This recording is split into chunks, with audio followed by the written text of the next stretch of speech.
Hola, buenas tardes. Buenas tardes a todos. Bienvenidos un día más a una nueva sesión del Observatorio del Día Después.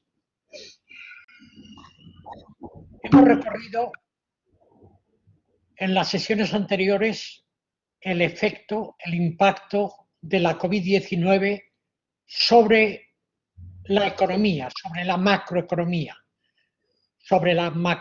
española y sobre la macroeconomía mundial, en todas las regiones principales del mundo. Hoy vamos a hablar de su efecto sobre la empresa. Y vamos a hablarlo de una manera muy peculiar, porque vamos a hablarlo con Elena Pisonero. Y hablar de la empresa con Elena Pisonero es hablar de una manera peculiar. Me explico. Ahora hay una macrocumbre que está organizando la COE, que me parece muy bien, donde presenta a las grandes figuras, a los grandes empresarios, que se traduce en mitad carta a los Reyes Magos, a mí me duele aquí, me duele aquí, me duele aquí, y mitad consejos al gobierno, a ver si hacen esto, esto, esto. Lo cual también me parece muy bien, porque cualquier gobierno necesita que los que crean riqueza le digan dónde le duele y qué conviene hacer. Nosotros vamos a hacer algo parecido pero distinto. ¿Por qué? Elena Pisonero es economista y es empresaria, pero es una economista y una empresaria que lo que le gusta es pensar, tener ideas, ser imaginativa, ir hacia adelante. Tuvo una primera parte, yo creo que hay un punto de inflexión en la que actuó más con economista. Hubo un punto de inflexión en el año 2005, cuando empezó en KPMG. Antes había sido embajadora de la OCDE como economista, había sido asesora del gobierno como economista, había sido secretaria de Estado del Ministerio de Comercio y luego se metió cada vez más en el mundo empresarial, fue presidenta de Spasat. Cuando ha dejado de ser presidenta de Spasat, es presidenta de Talvis, que es una empresa que ayuda a los emprendedores, a los innovadores, y ha fundado un foro de encuentro que se llama Relatia, que es para encontrar ideas nuevas sobre la empresa, sobre el futuro, sobre la economía, para charlar con la gente. ¿Qué quiere decir esto? Que nos van a contar lo que dijimos desde el principio en este observatorio. Vamos a aportar algo de solución. No solo qué ha pasado, qué efectos ha tenido el COVID o la COVID-19 en la empresa, sino cuál será la empresa del futuro después de la COVID-19.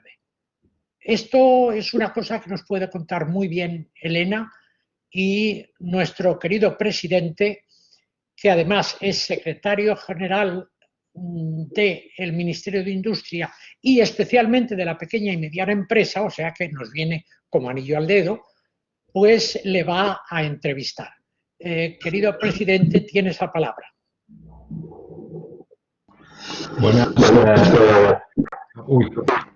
Buenas tardes. ¿Se oye bien? ¿Hay algún ruido? Parece ser. Ahora parece ser que se oye bien. Ahora. Sí, sí. Bueno, nada, buenas tardes.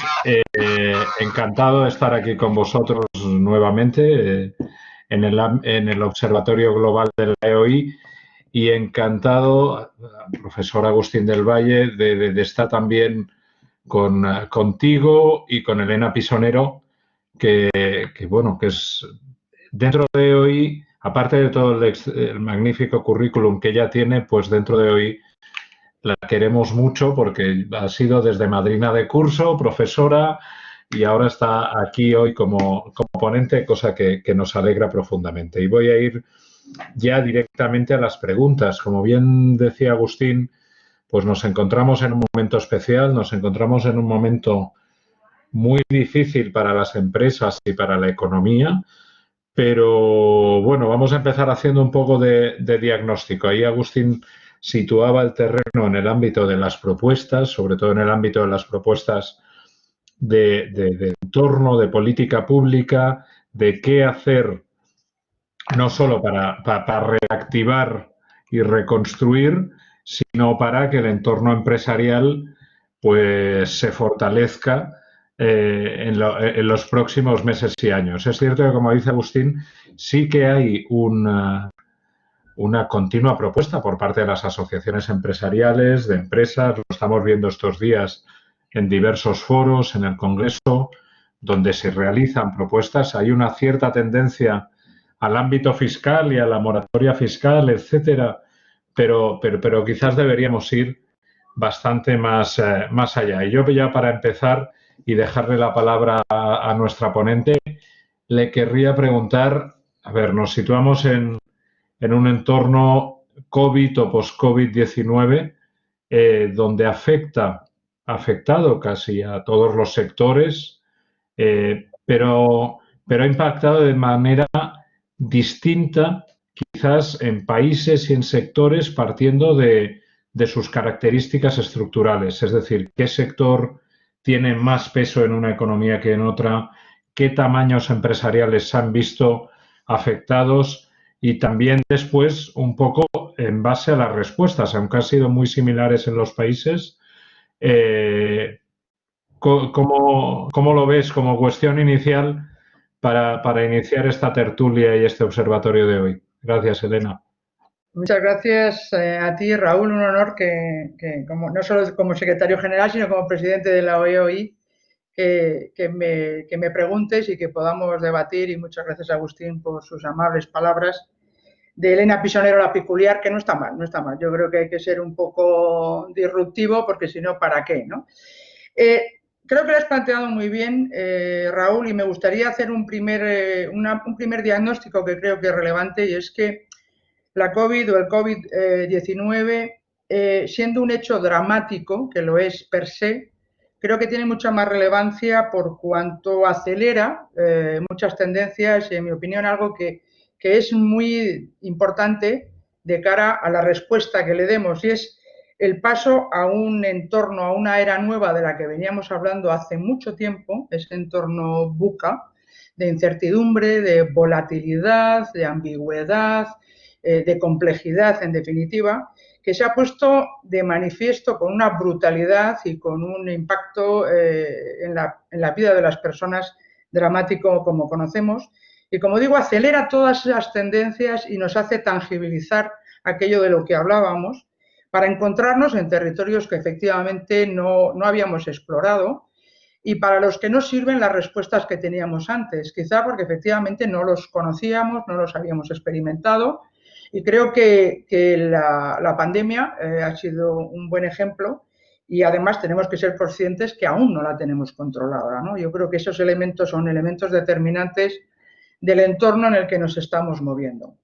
Dicho eso, es claro que ante esa situación, tanto las personas a nivel individual como las empresas, los sectores en los que se encuadraban, y digo encuadraban porque ahora todo es mucho más líquido, y el mundo en el que nos movemos, que es bastante caótico, con bastante riesgo, con bastante falta de gobernanza, hace que, aunque nos afecte a todos, como tú bien decías, impacta de una manera distinta. Eso ya nos apunta un concepto de ampliación de brechas que quiero apuntar desde el principio, porque siempre en cada crisis los que ya estaban mal van a estar peor, y es un elemento a tener en cuenta, sobre todo de cara a las políticas, como ha hecho, por ejemplo, el gobierno español. Pero, como digo, ante esa situación tenemos, como tú apuntabas, una situación de partida que ya es distinta entre las personas, entre las empresas y entre los sectores, que hace que el impacto directo de ese fenómeno, en este caso el COVID, pero van a venir nuevas situaciones, ya sea diferencial, y también se añadiría la respuesta que se da a esa situación. Dicho eso, yo soy partidaria de pensar que lo que ya tienes, ya lo tienes de partida, y donde puedes influir es en la respuesta, pero tenemos que ser conscientes de esos dos elementos que nos llevarían a priori a decir, igual que frente a la pandemia parece que hay colectivos que segmentamos, los mayores, ¿no? Las personas con patologías previas, etcétera, tienen más probabilidad, son más frágiles, son más vulnerables. Parece lógico pensar que las personas que están menos preparadas, que no estaban capacitadas digitalmente o sencillamente que no tienen acceso a esa conectividad, están o estaban peor preparadas ante una situación en la que el rasgo fundamental es el contagio. Es decir, el problema viene del contagio y la respuesta inmediata es el distanciamiento y el bajo contacto, por no decir el nulo contacto. Todos aquellos que dependan en su actividad de esa proximidad, de esa concentración, de esa necesidad de trabajo físico, están claramente más impactados que los que están preparados a transitar de la noche a la mañana a un teletrabajo, por ejemplo, porque tienen conectividad, brecha digital, porque tienen los equipos necesarios para que los niños, cada uno de los niños de la familia atienda las clases online, porque tengan la capacitación para manejar ese mundo, por lo cual tenemos un impacto muy desigual en función de ese punto de partida. Y en términos empresariales tenemos dos elementos. Efectivamente, por el tamaño, también podríamos decir que cuanto más pequeño, menos capacidad tienes de respuesta y de aguante en términos de caja, pero también de respuesta y de gestión, porque no hayas anticipado los riesgos, no tengas un plan de contingencia y no tengas una capacidad de acometer lo que se va produciendo. Y eso se superpone, o digamos que es transversal a los sectores, pero claramente los sectores, y eso va a determinar también las economías, los sectores que están más expuestos, que están directamente, o son más dependientes de esa proximidad, de esa presencia física, de esa aglomeración, son los que se han visto más impactados. Y he descrito claramente al sector turístico en un sentido amplio y al de movilidad, tanto lo que es el transporte como lo que sería también la automoción, en cuanto que no hay demanda de movilidad, ¿no? Esos evidentemente se han visto impactados y aquellos países o economías en las que esos sectores sean más importantes se ven más impactados. Por lo tanto, estoy hablando de España y estoy hablando de Italia. Esa sería mi primera aproximación a lo que es el impacto, que como digo, afecta a todos pero de manera distinta y requiere, por lo tanto, una respuesta que, digamos, bueno, no que compense, sino que sobre eso que tiene, sobre esos recursos existentes, sobre esa estructura económica, intenten acometer esas brechas que se empiezan a abrir y den una respuesta más sólida para preparar a la economía ante esa situación tan compleja, ¿no? Y en esa respuesta, pues luego podemos comentar algo más. Raúl, si te parece. Sí, en ese ámbito, a ver, estoy aquí abriendo vídeo, ¿eh? Ahora mismo me... No te vayas, que estás muy bien. Ahora mismo me manifiesto, no físicamente, pero sí un poco más de... Estoy aquí en el cuarto de mi casa, sola. Bueno, más o menos hay muchos que estamos igual, o sea que aquí en el ámbito este, ahora comentaba respuestas, en el ámbito de respuestas y quizás interesante todo este tema de, claro, digitalizamos y se genera una brecha entre quien está digitalizado o no, especialmente en el ámbito pues más familiar, social, individual, digamos, donde si empiezan los colegios a estar en digital, dependerá de los medios que tengas de conexión, de los medios que tengas a nivel informático, etcétera. Eso genera brechas que va a haber que solucionar y además de manera inminente porque no sabemos cómo serán los próximos meses. Eso por un lado. Pero a nivel de empresa, las respuestas en el corto plazo, al principio de todo hablabas de aceleración de tendencias. Esa tendencia en el ámbito, por ejemplo, de la digitalización se ha visto acelerada. La prueba de estos observatorios los hacíamos presenciales, estamos totalmente en digital, la EO y sus cursos totalmente en digital, las empresas están teletrabajando. A ver, hay empresas que han parado, las empresas más pues de ámbito comercial, turístico, etcétera, pero hay todo otro rango de empresas, evidentemente las industriales y las de servicios que han reaccionado rápidamente con esas capacidades latentes a nivel digital que tenían, que a corto plazo, ¿qué podrían hacer para, una, ante esa aceleración de tendencias, dar respuesta y dos, posicionarse mejor?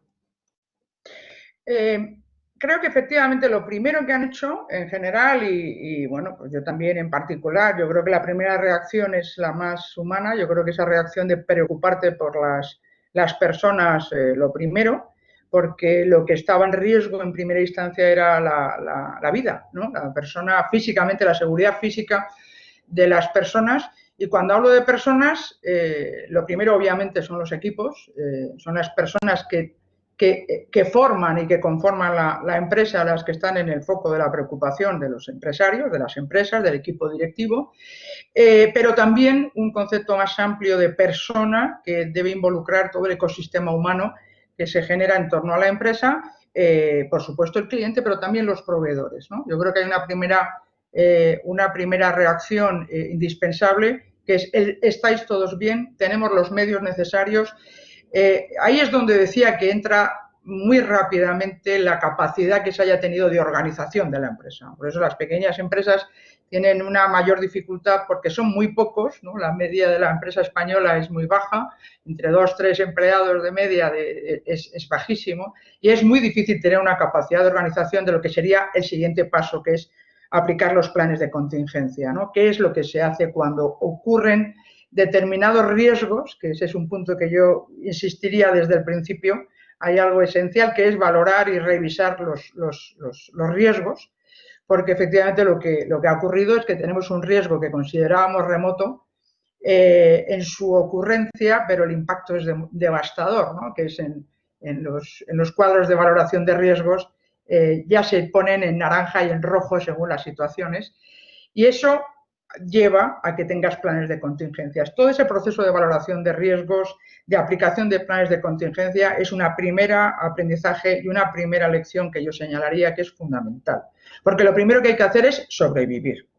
Y es verdad que las empresas que están en esos sectores que se han visto impactados de una manera tan brutal por su actividad de proximidad, lo que tienen que hacer es sobrevivir, gestionar la caja lo mejor posible para poder atender la continuidad de negocio una vez que se ha ocupado de las personas, sean equipos, sean clientes y proveedores, ¿no? Porque hay que ocuparse de que haya esa continuidad de negocio.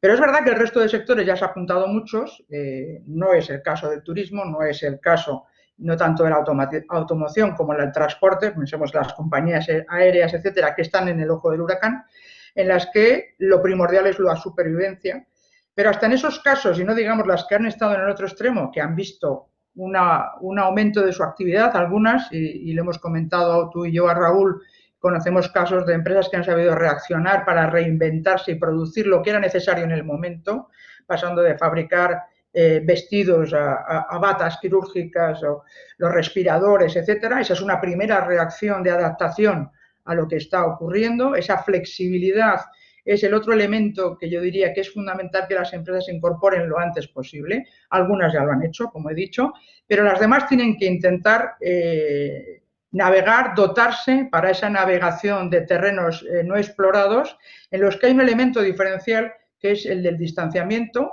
en la necesidad de esponjar, es decir, que no haya tanta concentración en la actividad y por lo tanto ir a modelos más distribuidos, que exigen en primer lugar sí o sí, y lo has mencionado, una estrategia de digitalización.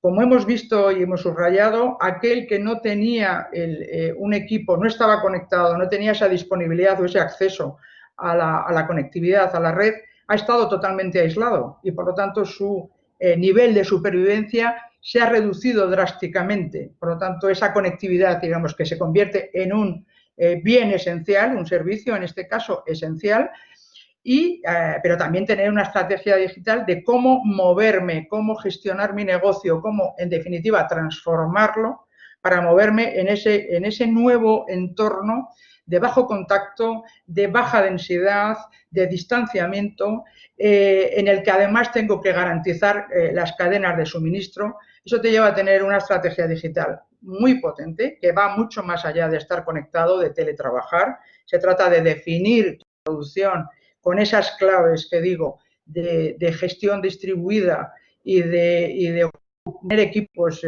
descentralizados y gestionar cadenas de suministro, etcétera, que deben introducirnos muy deprisa, acelerar mucho el proceso también de automatización y de eficiencia de los procesos que veamos que son esenciales, al tiempo que, digamos que en un doble juego en el que el liderazgo va a ser esencial, seamos fuertes, resilientes y mucho más eficientes en eso que realmente decidimos que es core, que es fundamental, pero al mismo tiempo nos dotemos de flexibilidad y agilidad para explorar esos nuevos espacios de oportunidad en los que tenemos que partir, como digo, de todas las herramientas posibles tecnológicas para observar dónde están las nuevas oportunidades, ¿no? Y ahí podremos avanzar un poquito más en la conversación después. Perfecto. Ahí también surge, además de lo que es el propio avance de la empresa en su actividad, es su relación con el entorno. Esto que ya era una cuestión que iba avanzando en los últimos años, se llamaba, o lo llamábamos RSC, la responsabilidad social corporativa, o RSE, la responsabilidad social empresarial. Ahora parece que se utiliza otro término que es ESG, Environmental Social Governance de la empresa.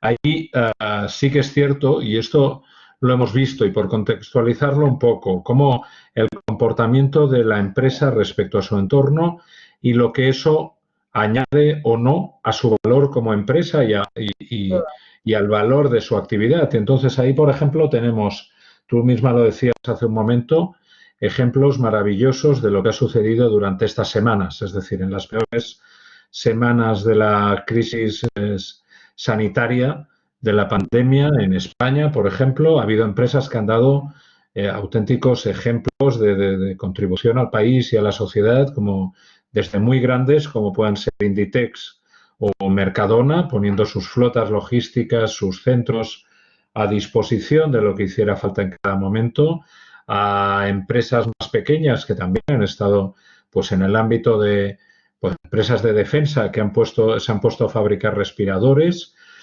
y por contra también tenemos otras empresas que han dado el ejemplo contrario, y aquí todo hay que decirlo, y esto no es poner a la empresa como mala o buena. Las empresas tienen una actividad y todas son buenas en ese sentido, pero sí que los comportamientos de las empresas pues son dispares. He puesto ejemplos magníficos de empresas que se han comportado durante esta crisis ejemplarmente y que tienen una política muy sólida en esa Environmental Social Governance, y en cambio empresas que han aprovechado la crisis como Nissan o Alcoa para hacer cierres y cuando sus situaciones venían de años atrás, etcétera.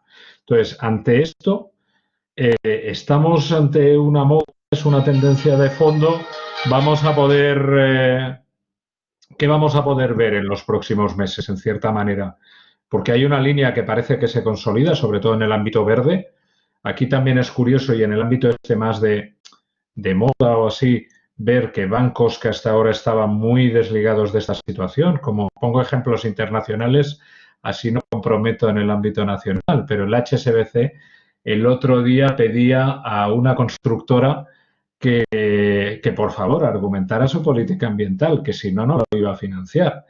Entonces, claro, son cosas que empezamos a ver que son curiosas, y que aquí me gustaría conocer tu opinión respecto a qué puntos tienen algo de coyuntura o realmente es estructural y de fondo, y aquí la empresa tiene que aplicarse a fondo también en su política de responsabilidad con el entorno. Te respondo directamente para luego intentar elaborar un poco, aunque es un tema que requiere un debate más profundo, quizá en las preguntas, que no quiero enrollarme para que haya tiempo para las preguntas. Yo te respondería que es estructural. Para muchos, la RSC también en su momento lo consideraban como una moda, es lo que tocaba hacer, es la tendencia, etcétera. Y había empresas que lo tenían inoculado en su ADN y que efectivamente creo, sinceramente, que la esencia de la empresa es esa, es servir a la sociedad en la que está. Depende de la altura de miras y la proyección que hagas a largo plazo. Yo diría que La diferencia es, hemos estado hablando durante los primeros 20 minutos de lo que era la micro, cómo te enfrentas a una realidad, cómo te enfrentas a las necesidades concretas de tu cliente, cómo le sirves lo mejor posible, para pasar a un enfoque más macro que viene demandado por la situación en la que vivimos y que he mencionado al principio, de un contexto de incertidumbre y de desgobernanza global que lleva a que tengamos que buscar nuevas fórmulas para resolver los problemas que son globales. Y ahí el papel de la empresa es esencial, porque es la mejor organización conocida, tiene sus defectos, tiene sus problemas, para articular, organizar recursos, contando y atrayendo el mejor talento y atrayendo el mejor capital para solucionar problemas. ¿Qué es lo que yo creo que ha pasado y que hay que hacer autocrítica en ese sentido, ¿no? Que en un momento determinado, digamos, ha habido determinadas empresas que han centrado mucho el foco en un beneficio inmediato y no en esa visión de largo plazo de sostenibilidad en un sentido amplio, que es el estar durante mucho tiempo haciendo el mejor servicio a sus clientes y hacerlo en un sentido amplio, ¿no? Esa base o esa esencia de la empresa es la que hay que recuperar para afrontar una pata fundamental de la actividad que se tiene que reconvertir, que se tiene que claramente transformar para no ser parte del problema, que es lo que ha producido, digamos, el punto álgido ha sido la crisis financiera de 2008, en el que se demonizaba, en ese caso, el sistema financiero, pero se demonizaban las empresas en general, se demonizaban por comportamientos no éticos, gobernanza, se demonizaba por un trato social que agudizaba la desigualdad social y porque contribuía al cambio climático en lugar de resolverlo. Esos tres ejes fundamentales de ética, cumplimiento, que sería la gobernanza, de intentar, como se hizo hasta finales del siglo XX, un progreso bastante inclusivo a corregir las brechas que inevitablemente se han abierto, por lo tanto hay un foco social muy importante, de ayudar a dar una respuesta válida a esas brechas sociales que se están produciendo por la propia actividad económica, y el elemento del cambio climático, que es esencial como un elemento de, en definitiva, como diríamos los economistas, internalizar los efectos que se estaban produciendo de la actividad individual en la sociedad. Ese comportamiento ya lo están haciendo las multinacionales, por eso la referencia que has hecho es muy relevante, que están constatando la falta de soluciones coordinadas a nivel global para resolver esos problemas, sin los cuales es que no hay escenario futuro posible.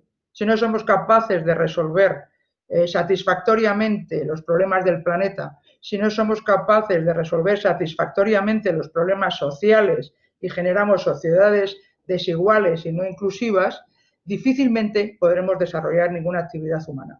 Esa toma de conciencia es la que, bueno, empezando por las grandes empresas, pero algo que ya estaba en las empresas de toda la vida, las familiares muy en particular, pero todas las empresas, ese convencimiento es el que va a ser un vector de cambio fundamental. Yo estoy convencida de ello, creo que hay que predicar mucho, y hay un elemento que voy a añadir para provocar o para que me invitéis a dar una clase en la EOI, que es el de la materialidad dinámica. Es decir, no es tanto lo que yo estoy impactando ahora, como la visión de cómo puedo impactar si no cambio mi comportamiento, el que me lleva a definir estrategias que convierten el riesgo en una oportunidad. Y esa para mí es el lado positivo. Es decir, vivimos en un mundo incierto, pero tenemos algunas certezas. Cambio climático, crisis social y necesidad de recuperar la confianza. Esos tres parámetros son esa ESG que sirve de orientación a las empresas que quieran contribuir a la solución y no al problema. Yo creo que podéis empezar ya, aunque Raúl tenga alguna pregunta más, el auditorio a ir poniendo vuestras preguntas.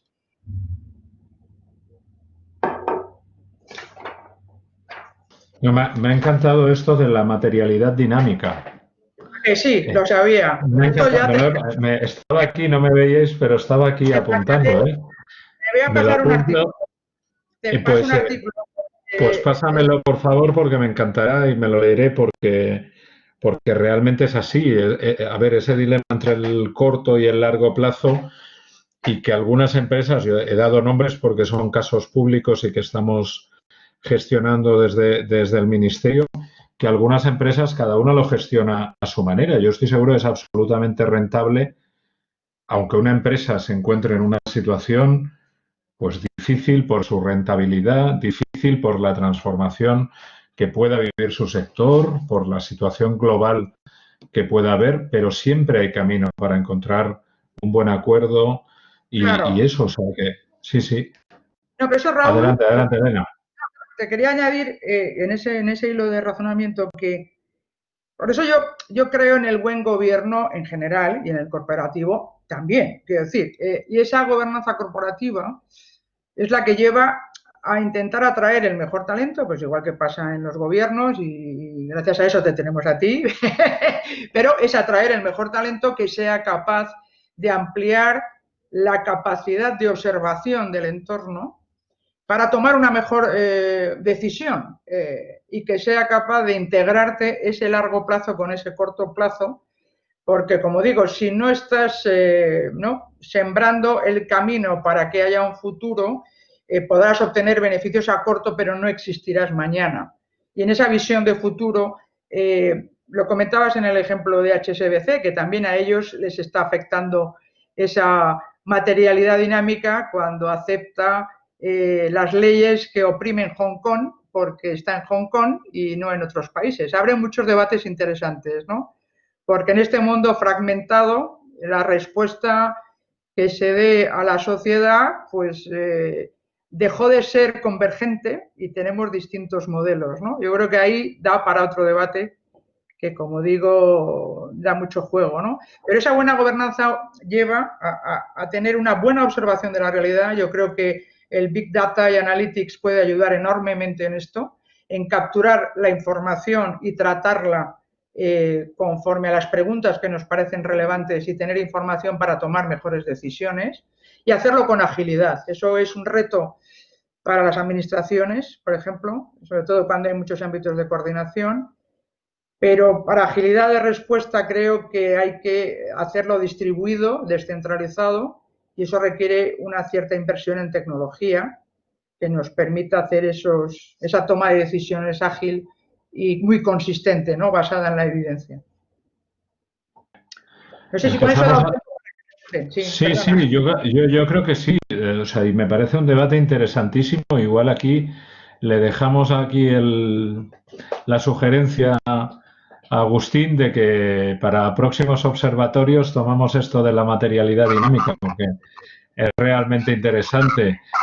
Empezamos a tener algunas preguntas. A ver, Bueno, pues aquí hay una pregunta que podríamos definir, no sé si clásica, pero que es un tema estructural de la economía española y que tiene que ver mucho con el momento en que vivimos. Nos trasladan, has mencionado el problema que supone el escaso tamaño de la empresa española. Así lo han destacado tanto Banco de España como IREF en su diagnóstico de la severidad del impacto de la crisis en España. ¿Qué medidas concretas se deben tomar para avanzar en equiparar su tamaño con el de nuestros competidores? Aparte, lógica, y la misma persona nos indica, aparte, lógicamente, de la decisión empresarial. Esta pregunta la realiza Fernando Laya, que es profe de hoy. Con lo cual sabe, aparte de la redacción, que está muy bien, entiendo que sabe bastante de la materia y deduzco. Bueno, la PYME también formó parte de mi pasado cuando estuve en la administración y además he dedicado 5 años cuando estaba en el Círculo de Empresarios con Rafa Domènech, que también es miembro del observatorio, a analizar esta realidad y en concreto buscando la manera de impulsar la empresa mediana, que debo decir que la empresa mediana entre 50 y 250 empleados española es bastante productiva y bastante competitiva. Pero es verdad que hay un problema de efecto de vértigo, de salto, de pasar esos 50 empleados que realmente marca la diferencia en términos de aumento de competitividad y de productividad y de capacidad de gestionar mejor la realidad, ¿no? Hay diversas explicaciones, hay algunas que afectan a la regulación, hay determinadas trabas que realmente hacen un efecto frontera muy acusado y para dar ese salto requieren unas obligaciones de cumplimiento que a veces lo hacen inasumible, ¿no? O sea, yo creo que hay un tema de regulación y hay un tema muy importante también de formación y de acceso a clientes, que yo añadiría, o sea, yo creo que este es un tema que además va muy unido a la estructura productiva económica española, que ha pasado muy rápidamente a los servicios, que es más proclive a un tamaño más pequeño, y no el de la industria, que es el que potencia, por ejemplo, el tamaño de las empresas en países tan referentes como Alemania o Francia, claramente Alemania, que tienen un mayor tamaño y dices, bueno, está antes la causa, el efecto, el hecho cierto es que hay una dimensión empresarial que se compagina con esos procesos industriales productivos, ¿no? Creo que hay vías, la vía más actual y más rápida, confío mucho en la digitalización, es el poder estar conectado a otras empresas más grandes, lo hemos visto en la crisis, en empresas grandes que han acelerado el pago a sus proveedores, que se han preocupado por sus proveedores tanto como por sus clientes. Y ese efecto de tracción, ese efecto de ecosistema que es más propio de una economía digital, creo que es una oportunidad estupenda para aquellas empresas pequeñas, incluso profesionales, que viven ya de la gig economy como yo misma, que puedes engancharte a actividades más complejas gracias a las nuevas dinámicas digitales, ¿no? Yo eso no lo descartaría, aparte del tema regulatorio y de financiación, que va más unido a la capacidad de generar ingresos, que vuelvo a repetir, en el mundo digital nos abre una oportunidad, pero eso lleva a un tema de capacitación muy relevante, ¿no? Perfecto. Oye, aquí hay alguna pregunta que recupera alguna de las cuestiones que hablabas de brecha, ¿no? De brecha social generada por la digitalización. Y en torno al teletrabajo, que hay dos preguntas. Una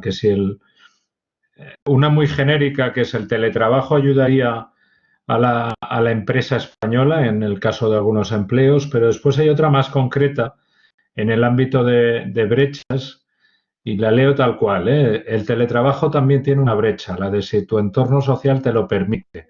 Es decir, si vivo en un vecindario ruidoso, por ejemplo, y la otra de si tu vivienda admite destinar una zona adecuada para un trabajo ya establecido y no solo para unos días. Bueno, nos pone este ejemplo la persona que realiza la pregunta y añadiría lo que comentaba antes, ¿no? Que además pues viendo la evolución de los últimos meses me preocupa, sobre todo a nivel escolar. O sea, además de la social propia de cada uno de nuestros trabajos, la escolar de que la escuela es igualdad de oportunidades, y cuando intentamos llevar la escuela a otros entornos, se nos generen desigualdades. ¿Cómo llegarán en septiembre niños de la misma clase que hayan tenido diferentes posibilidades, diferentes entornos familiares, diferentes situaciones vitales, digamos, y por tanto eso haga que los desniveles se puedan acrecentar? ¿Cómo lo ves? Sin duda, no. Desde el principio, porque para mí es la principal preocupación, y además escuché ayer la presentación de un libro muy interesante que habla de la economía de la pertenencia, del belonging. Es en el momento en el que el modelo económico no te da la respuesta y no te permite integrarte, se produce esa desafección que se acentúa en cada crisis. Y es verdad que esta tiene unas particularidades que para mí es el principal problema, Raúl, que mencionaría, que es ese riesgo de fractura, que por ejemplo en el caso de los jóvenes me preocupa especialmente porque ya acumulan una segunda crisis que le deja con inferioridad de condiciones de cara al acceso al empleo, ¿no?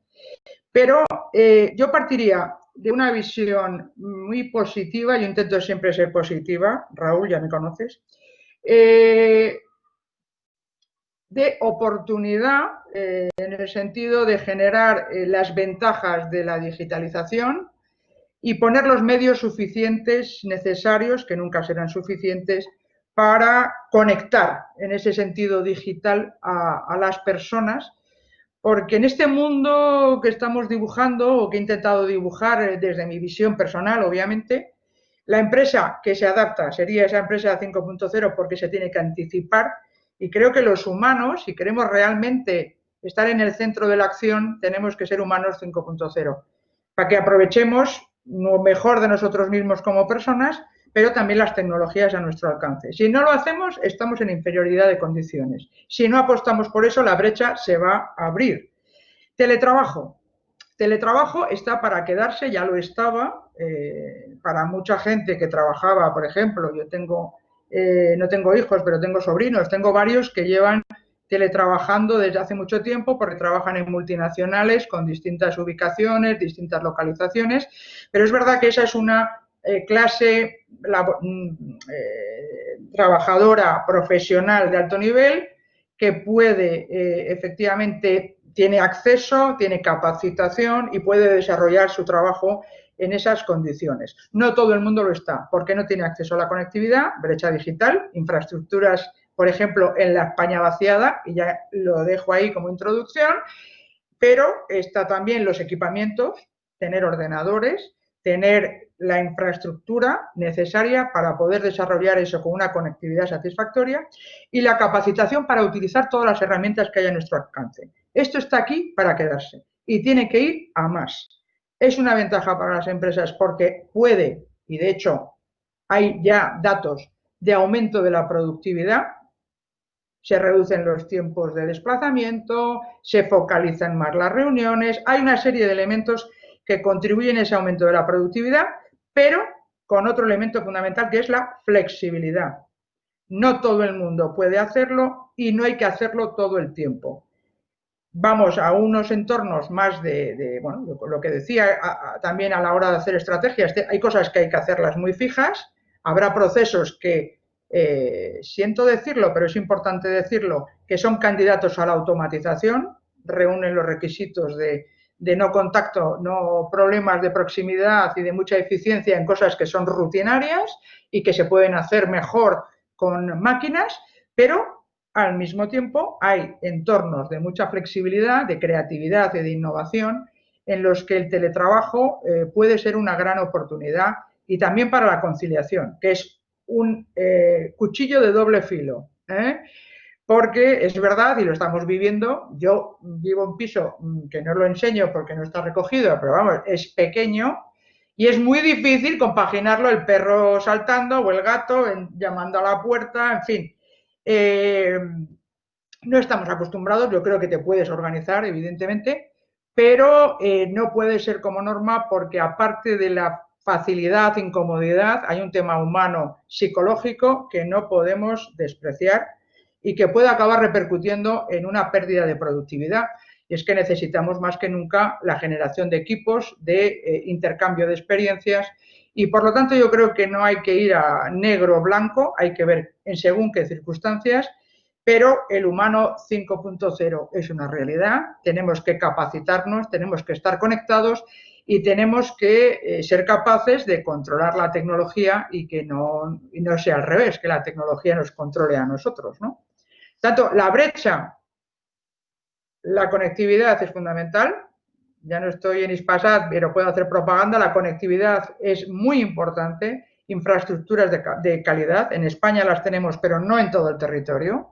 La oportunidad que tiene la España vaciada de generar un entorno que ahora es una oportunidad fantástica por la baja densidad, es un elemento de competitividad en este momento. Solo puede ser una oportunidad si tiene una conectividad de calidad en la última milla. Esto es fundamental.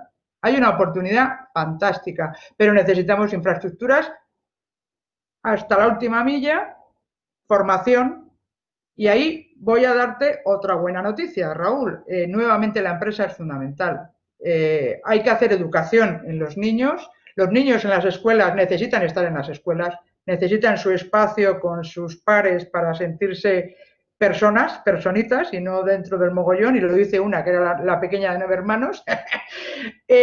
Necesitas tu espacio, necesitas ese contacto con otros, pero la formación digamos, los retos van muy deprisa y lo más importante es que seamos capaces de formar a las personas que ya están en las empresas, de atraer a jóvenes que se formen en las empresas en las nuevas tecnologías y, por lo tanto, la empresa es un actor fundamental en la capacitación de las personas y en esa reducción de brechas por la propia formación en las tecnologías en las que están aprendiendo todas las empresas todos los días. Gracias, Elena. Como tus intervenciones son tan completas, has contestado 3 preguntas de golpe, porque había aquí una de relacionado con el teletrabajo, el establecer como la pregunta no es muy concreta, pero turnos, digamos, esa compaginación entre lo presencial y lo digital, digamos, contestada. Otra que nos situaba hablando de que la estrategia digital se plantea como un must para ser competitivo, pero a la vez la persona que la realizaba nos situaba, Enrique Maspons, nos situaba en si no creíamos que esto era meramente coyuntural, tú ya lo has dicho, con lo cual que hay un elemento estructural importantísimo. Después Begoña nos planteaba el ámbito todo el ámbito de desigualdad geográfica y la oportunidad de la España vaciada, que ya ha quedado. Y me quedan aquí 2 preguntas. Una me la guardo para el final y esta que la hace Rafael Domènech, que está aquí con nosotros, ilustre miembro del Observatorio Global de OI, y nos indica, con la crisis se ha vuelto a hablar de políticas industriales y de la necesidad de reindustrialización. ¿Crees que esta es una opción posible, viable o correcta para un país como España?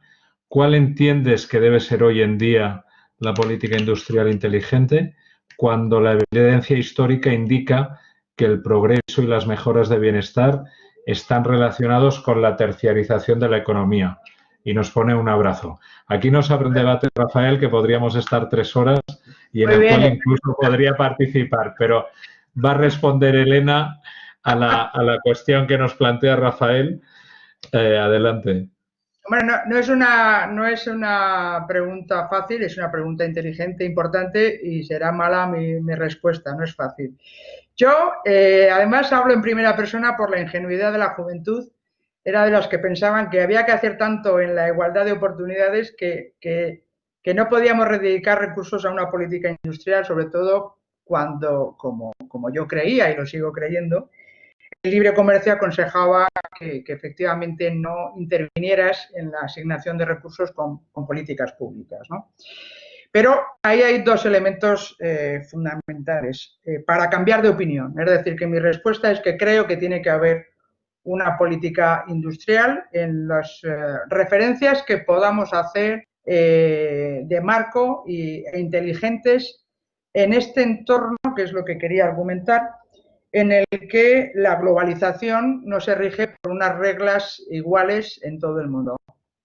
Y por lo tanto, cuando no hay un campo de juego nivelado, como decíamos en la OCDE, cuando no se aplican las mismas reglas, digamos que hay asimetrías, y aunque tú quieres jugar limpio, pues hay países, y eso lo estamos viendo ahora en la Unión Europea, que quieren quedarse con un tejido industrial europeo con ayudas públicas, ¿no?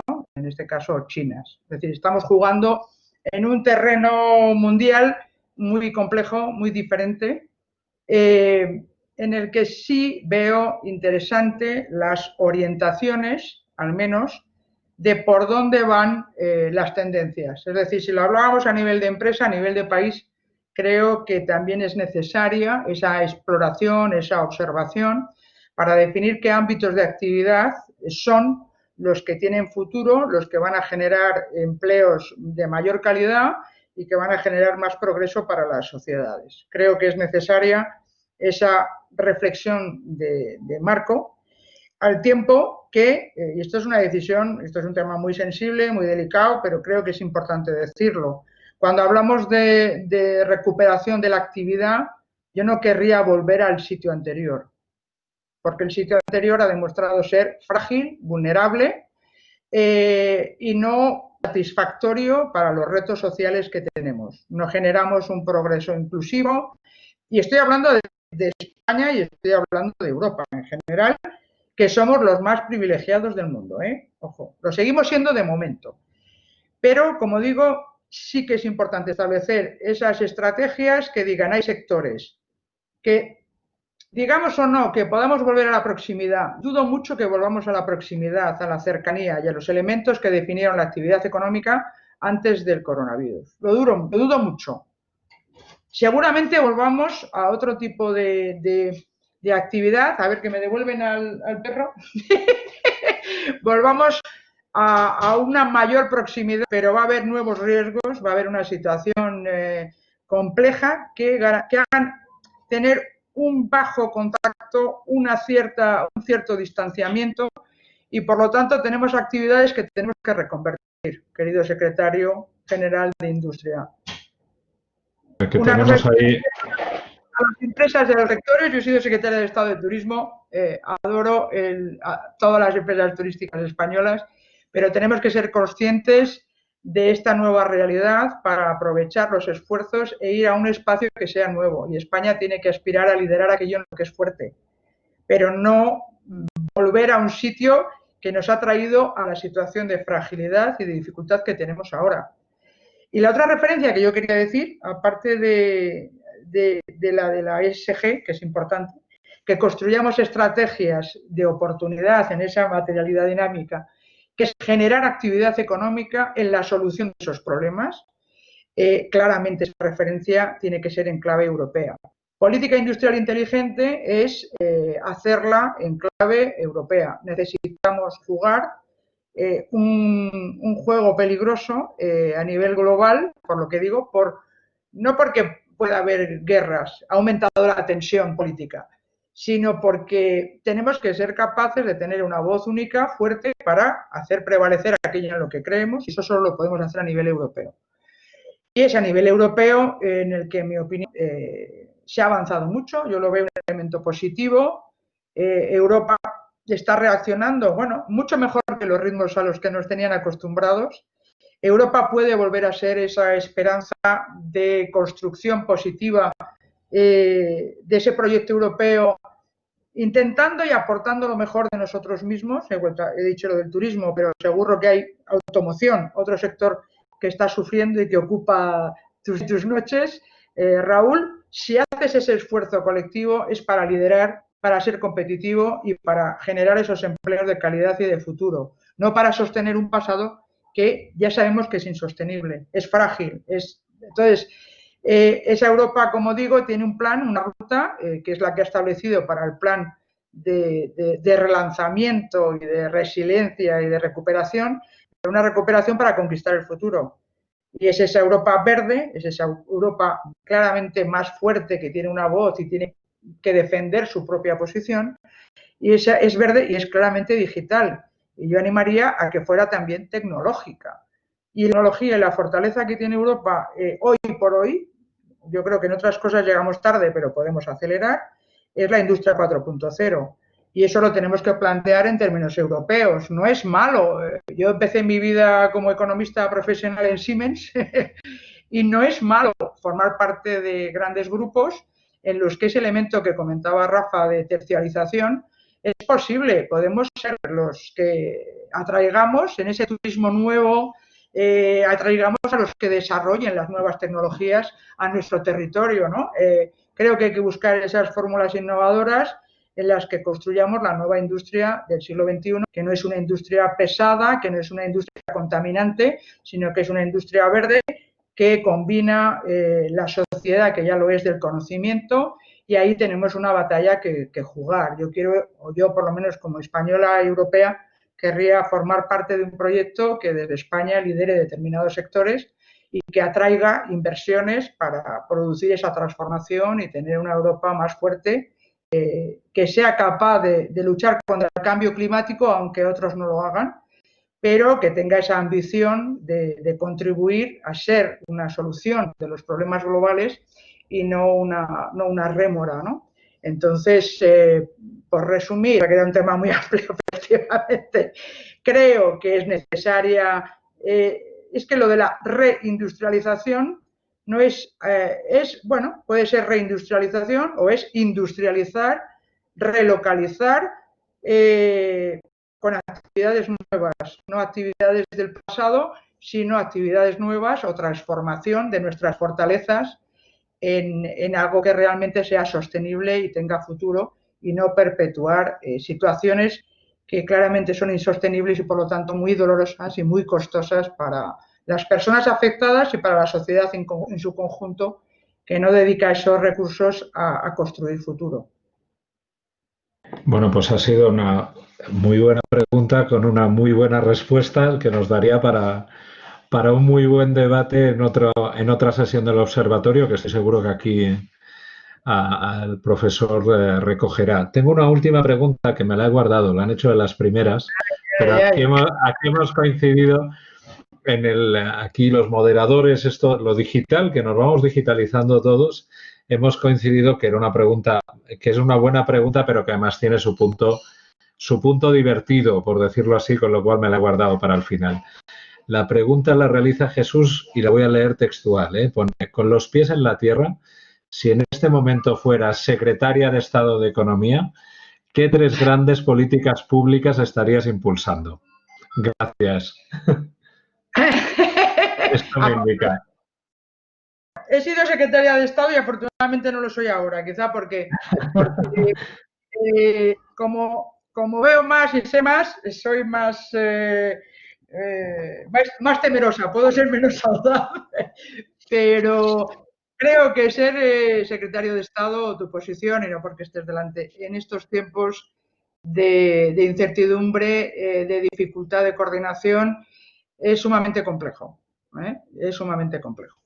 Yo creo que hay una primera política que me parece fundamental, que es la buena comunicación, la pedagogía. Yo creo que es importantísimo intentar trasladar esa observación de la realidad, de las dificultades, para hacer, digamos, contar con todos los recursos posibles en ese esfuerzo de suma por construir un proyecto que tiene que ser colectivo, ¿no? Es comunicación para efectivamente liderar a una sociedad hacia una situación que no es fácil, nadie tiene la respuesta, las respuestas que teníamos no eran válidas y yo creo que hay un esfuerzo colectivo de liderar esa articulación, esos acuerdos, que creo que en parte se está haciendo, y es esa coordinación para que cada uno luego de una manera distribuida y descentralizada dé lo mejor de sí mismo, ¿no? No soy partidaria de esa concentración, y eso va más asociado a un sistema democrático en la gobernanza que autocrático, que tiene más habilidades de equivocarse y además es sumamente aburrido, ¿no? Pero la primera política es la de querer construir una propuesta colectiva. A mí esa me parece fundamental y es liderazgo. Yo como secretaria de Estado no podría hacerlo, o sea que sí que animaría a tener esos diálogos abiertos sobre la base de las evidencias. Yo creo que la información es muy importante. Información sobre la complejidad, sobre la realidad en la que estamos y construir esas propuestas centrándonos, y yo creo que eso es fundamental, en esa orientación europea. No aconsejaría, igual que me dio una pena tremenda cada uno que toma sus decisiones, que el Reino Unido saliera de la Unión Europea, yo no aconsejaría a nadie que lo hiciera. La situación es compleja y tenemos que tener una política europea muy sólida en la que tenemos que ambicionar participar claramente, ¿no? La educación siempre se mueve, yo creo que va más unido a la información y a la comunicación, porque creo que hay que actuar con mucha rapidez. Y la educación es algo que tenemos que ocuparnos de ello, pero no sería lo más urgente porque requiere mucho tiempo. Y yo sí, aventurando, yo diría que es preciso acometer unas reformas que sean novedosas, pensando más en el futuro que en los esquemas clásicos. Pero indudablemente creo que hay que contar más con las empresas, hay que establecer una regulación sobre esos acuerdos generales para que saque máxima energía posible y la pongamos al servicio, ¿no? Esas referencias europeas y de ESG, es decir, ese compromiso con lo que la sociedad exige a cualquiera que quiera formar parte de esa sociedad, me parecen referencias muy relevantes, ¿no? ¿Qué queremos como sociedad? ¿Qué consideramos que es un empleo digno? Pero que facilitemos a las empresas que busquen la mejor combinación y el mejor esfuerzo, ¿no?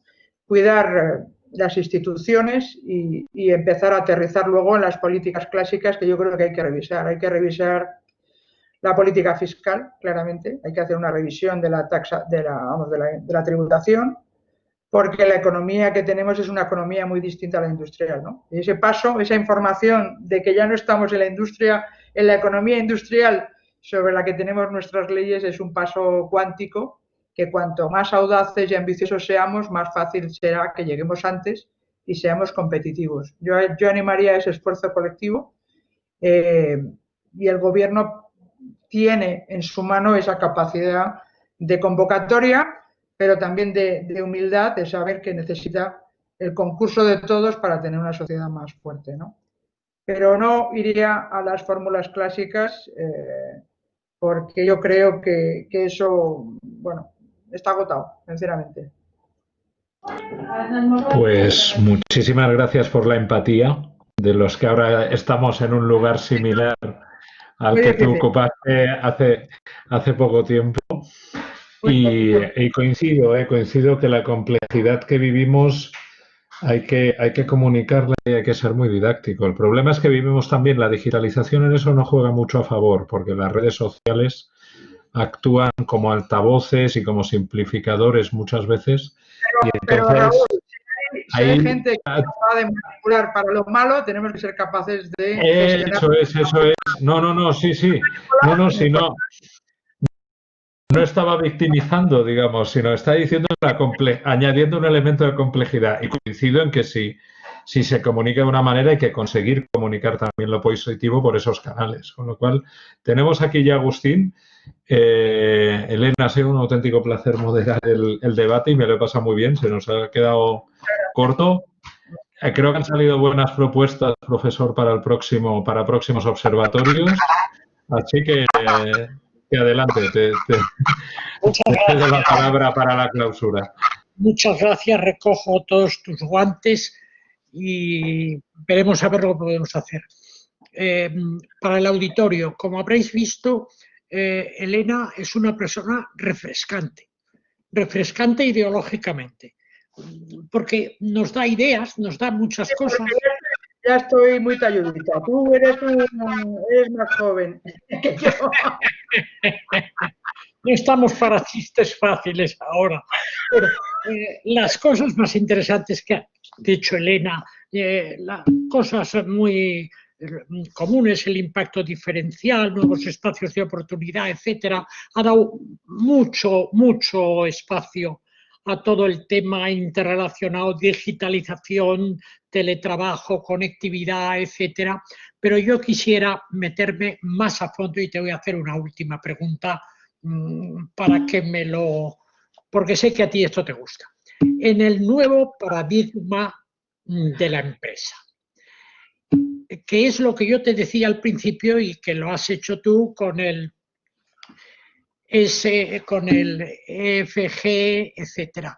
Cuando estudiábamos economía tú y yo, decíamos en micro la maximización del beneficio empresarial. En las juntas de accionistas de los últimos 40 años siempre se ha dicho a los presidentes maximizar el valor de los accionistas. Desde hace 20 años empezó la responsabilidad social cooperativa, luego que en una empresa los parámetros no son solo los accionistas, sino los clientes, los proveedores, los trabajadores, es decir, que hay un grupo mayor que esto. Y vamos a ver si ponemos las cosas con claridad, porque luego el inversor, que es el accionista, quiere sus dividendos y sus beneficios. ¿Y cómo juntamos estas dos cosas? ¿Va a salir un nuevo paradigma empresarial de verdad? ¿O vamos a hacer como aquello dice, bueno, yo compro en esta empresa porque como no explotan a los africanos, compro en esta empresa? No sé si me entiendes, es el fondo de la realidad y el nuevo paradigma. empresarial. Perfectamente. No, es verdad que lo hemos desarrollado menos, me lo había preguntado Raúl. Yo creo, mira, en el caso concreto al hilo del coronavirus, los que analizan las marcas dicen que ha habido un cambio muy importante en cómo las empresas han dado una respuesta a esta situación de crisis. Hemos mencionado casos muy meritorios de esa respuesta que trasciende o que de hecho ha ido en detrimento de su beneficio a corto plazo para atender a las personas. Hay una empresa que no voy a mencionar para no hacer la propaganda, pero había que hacérsela, que ha mantenido a toda la gente en nómina, que ha transformado su producción, que va a tener pérdidas por primera vez en su historia, porque ha entendido que el verdadero valor que puede aportar a sus accionistas es esa sostenibilidad en el tiempo. Siempre habrá inversores oportunistas o más coyunturalistas, bueno, que tienen sus motivos, pero el verdadero valor de la empresa se tiene que considerar por su sostenibilidad. En el momento en que, digamos, el propósito de la empresa se tiene que vincular con esa sostenibilidad en el tiempo, es necesario incorporar esos otros elementos que van mucho más allá de esa primera línea de beneficio. Al final de la cuenta de resultados hay un beneficio neto. Ahora se habla del concepto del triple bottom line, es decir, hay varias líneas de beneficio en las que vamos a detraer esa parte del beneficio que digamos que está impactando en el medio ambiente o que está impactando en una sociedad peor. Y hay mecanismos para hacer ese análisis de la contabilidad analítica para ver de qué manera podemos, en definitiva, como decía, internalizar esos impactos negativos de la actividad empresarial que antes se dejaban para el bien público, ¿no? Y que deberían acometer los estados. En el mundo en el que vivimos, las políticas públicas antiguas no dan una respuesta satisfactoria y es por lo que las empresas se tienen que implicar en la solución de sus problemas. Esto ya existe. Los inversores que hay más importantes en el mundo, que son inversores de largo plazo, de los grandes planes de pensiones, etcétera, están exigiendo esas políticas en las empresas para invertir.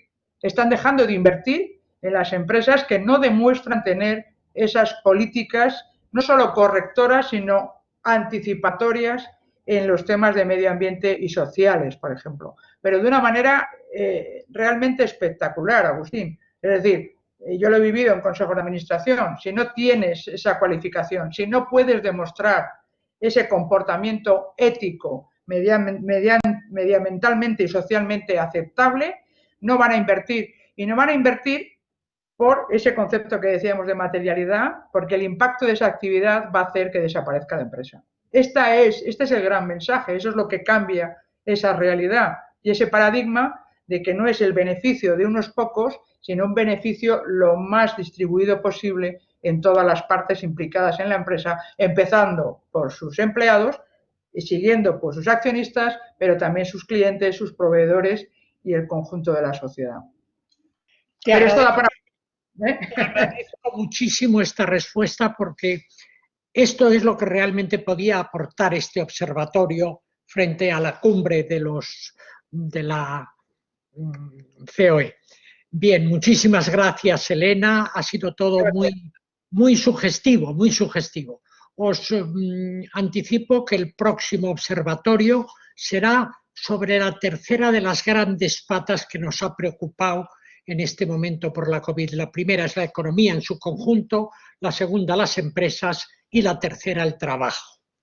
Y para hablar sobre el impacto en el mercado laboral vendrá uno de nuestros grandes expertos, que tenemos 3 o 4 de primera división, que es Juan Francisco Gimeno, asesor del Banco de España, y que estará encantado en departir con nosotros este problema tan tremendamente complicado del efecto sobre el mercado laboral a corto, a medio y a largo plazo.